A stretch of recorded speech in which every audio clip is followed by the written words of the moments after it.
1450 cordless sprocket set.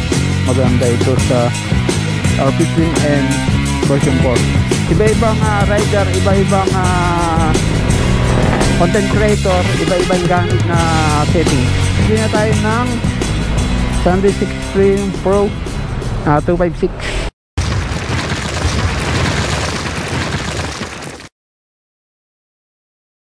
Yo, what's up mga pengo, and good afternoon, tanghali na. And ngayon tayo lalabas kasi nagpack pa tayo ng dadali natin na sa LBC. May umorder ng Maruti sprocket set 1450 cordless sprocket set. Maganda ito sa R15M version 4 saka version 3. Pwede yan mga pengo. So padala muna tayo, and then punta tayo sa content natin. Alright mga pengo. Alright mga pengo, nagbabalik tayo. Nautal pa ako. Yan, shipping ko na yung ating pinadala na Maruti sprocket pang R15M. Yan, sukat na niya ay sprocket combi na 1450 for level optimum, pang ahon, pang rekta, and pang angkas. Alright, so ang content natin ngayon ay yung ginagamit kong settings dito sa GoPro Hero 11 Black. Kahit sa ibang camera okay din to. Ano naman yan, basic lang naman itong gagawin natin settings eh. So disclaimer lang mga pengo, meron akong settings na pang day ride and pang night ride, saka pang ano yung walk around, magkaiba. Tapos pang pure sounds, diba, inline parang gamit kong motor at hindi ako magsasalta. May pure sounds tayong ginagamit at resolution. Yun, iba-iba mga pengo. So alright, unahin muna natin itong day ride. Pang umaga, pang tanghali, pang hapon lang. So basic lang naman ang ginagamit natin. Kung ang ginagamit natin resolution ay 1080 resolution at 60 fps para movement ay hindi siya slow mo at hindi siya lag. Yan, tapos siyempre yung stabilization dapat maganda, no? Siyempre yung sharpness medium lang. ISO minimum 100, ISO max 800. Tapos yung white balance naka-auto, kasi pag ginamit ko yung 5.5 parang mapula siya eh. Parang hindi ko trip. Kaya disclaimer ulit, iba-ibang rider, iba-ibang content creator, iba-iba yung gamit na settings. So hindi nagkakapare-pareho. Then yung plat, kasi yung color pala pag umaga natural or vibrant, and pag gabi flat.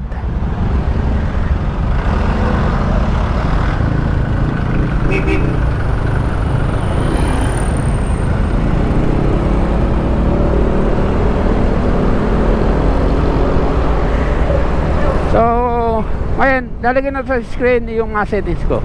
Alright, yan lang. Tapos ito yung gamit ko ngayon ay pang day ride.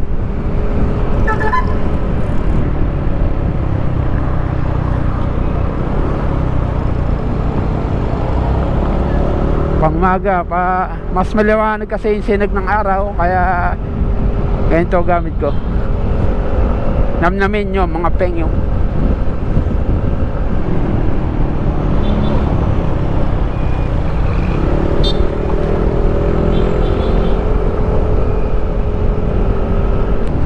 Nag-plot ako dati mga pengo, tapos ito yung kinalabasan, masyado maliwanag yung tapos hinahanap ko yung medyo madilim, medyo makulay normal, or standard.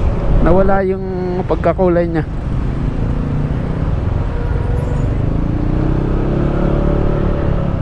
Nabawasan yung saturation. Kaya naghanap na naman ako ng settings. Pag matagal nyo nang gamit yung GoPro nyo ay mahanap nyo na yung ano, tamang timpla ng kulay sa araw man, sa gabi, kapag shooting ng motor, kapag walk around, yan, iba-iba yung gamit mga pengyo, depende sa trip mo. Yan, para makita nyo yung kulay ba ng natural. Mas madilim ng konti kaysa flat.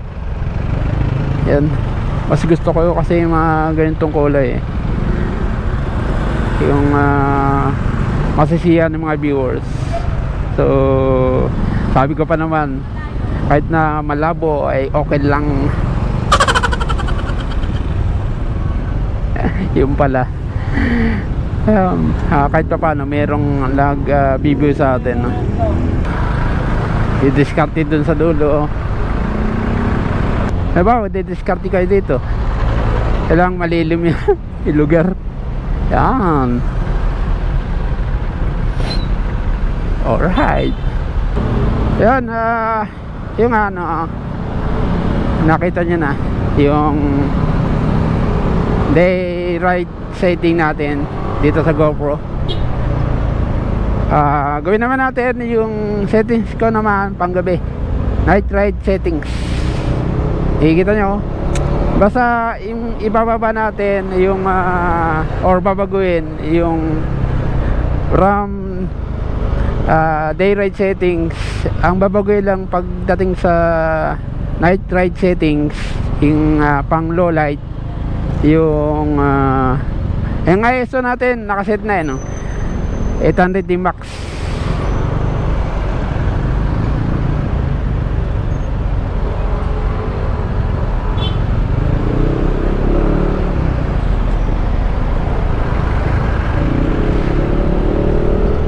Tapos sunod na baguhin natin color profile. Kung naka natural yan or vibrant, gawin natin flat color para mas maliwanag yung background. Tapos para di ba ano, lumiwanag na siya sa low light.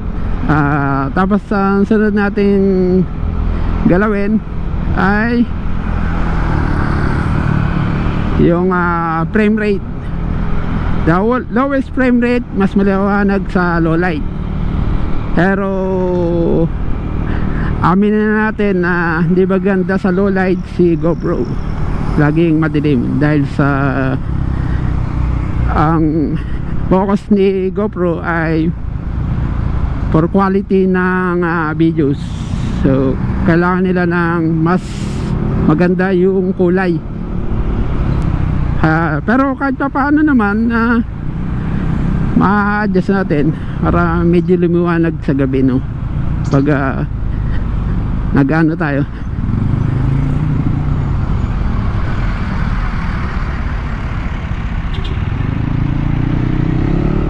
nag-video ng gabi, no? Pero meron ako nakitang vlogger na naglagay ng ilaw, no? Yung maliit ba, kaganto lang, naglagay siya ng ilaw para makita yung ganito, yung video, para makita yung dashcam, manibela, yun, para kita. Pero sa background medyo may black pa rin yung video, no? Hindi pa rin maganda sa low light. Pero kahit pa paano naman, discarding yun, okay na rin. Maglagay ng ilaw, no? Light mode. Pero nabibili ng light mode na tig ano lang, 300, 500, yung sa Ulanzi or Telesin. Yun lang. Pero dito sa GoPro ko may profile settings dito na pwede mong baguhin. May preset pero pwede kang gumawa. Hello, inenay mo siya ng naka-custom, naka-travel, naka-bike, yan. Pwede ka magdagdag ng sarili mong settings. Kaya isang pindot lang, maganda. So ngayon diretso tayo ng C5 and puntang Pasig. Tingin tayo ng memory kasi pag nag ano ako pure sounds tayo ng motor or yung pipe,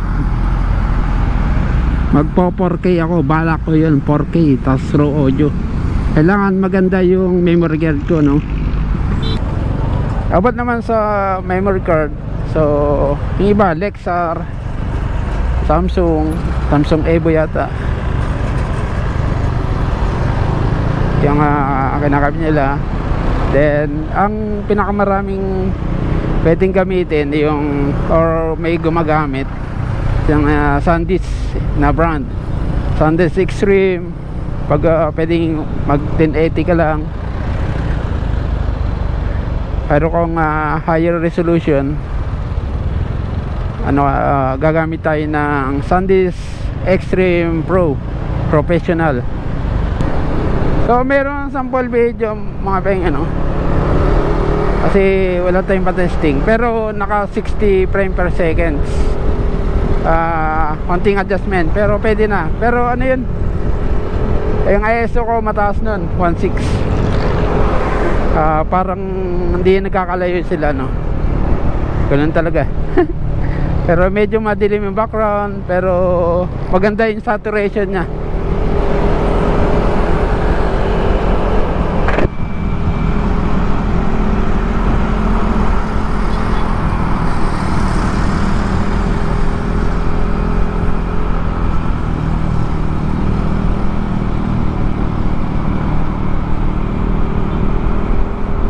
Napakainit. Buti nga maluwag dito no. Ayun luwag. Ano oras na? Mag-alas 3 mga pengyo. Maya maya pag uwi natin gagabihin tayo, magka-capture tayo sa for next video pag night ride.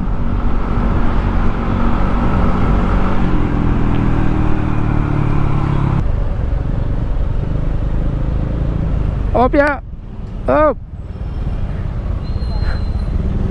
Say, tangin ng kotse yun.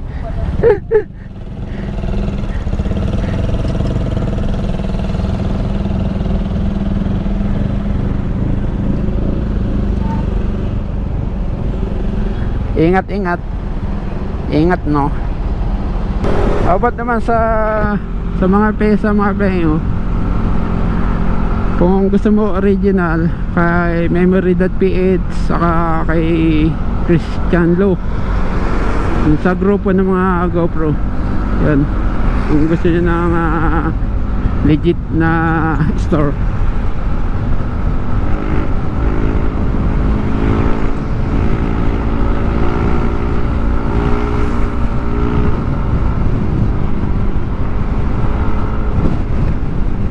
Kaliwa kayo, diretso tayo.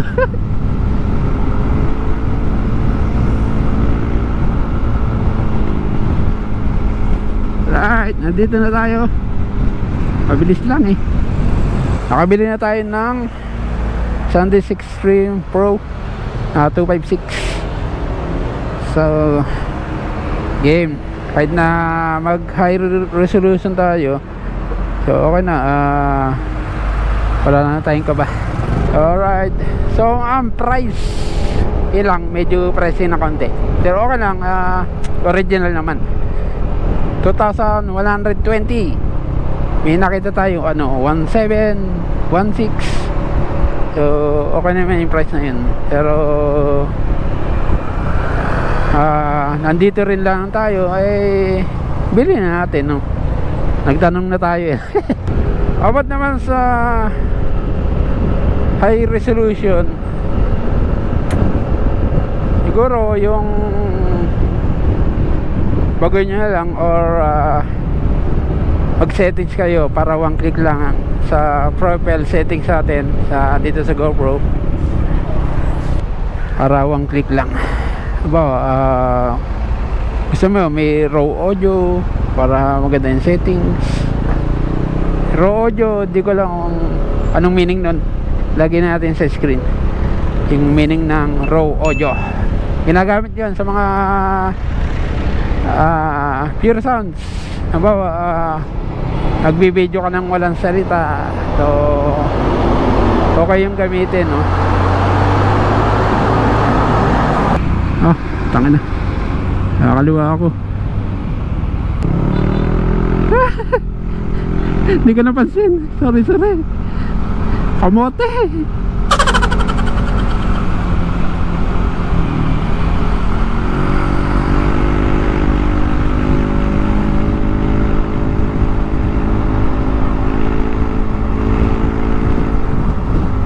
Ang ganda rito mga pengyo kapag dumadaan tayo dito sa flyover. Robinson, ano ito? Origo.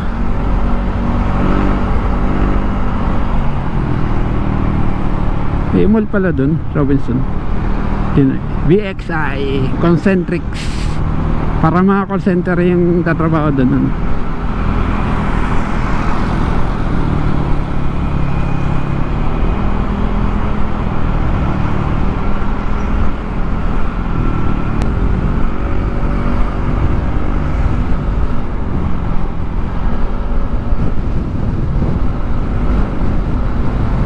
Mabilis lang, alas 4, 3:30, alas 4, alas 5, alas 6. Kaya ba natin ng 2 oras dun? Hindi ko lang alam kung kaya na. Alright mga penyo, yun ang settings ko, na-share ko lang para meron kayong pagkopyahan, paggayahan kung ano bang settings na gagamitin natin. Pero mamaya magpapaabot ako ng gabi para makapture natin pang gabi ko, no?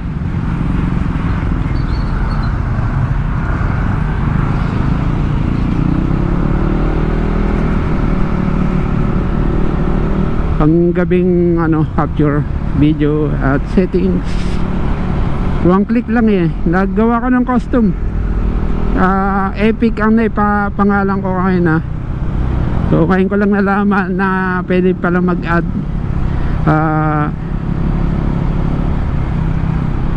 peras dun sa nakapreset na settings. Yung pala yun. Ngayon ko lang nalaman, no, nung nanood ako ng video. Ang bira. Yan, alright mga pengyo, hanggang sa muli sa another episode. Salam. May natutunan kayo ngayon. Stay safe and ride safe always mga pengyo. Bye bye. Habang traffic dito sa Libis, Quezon City.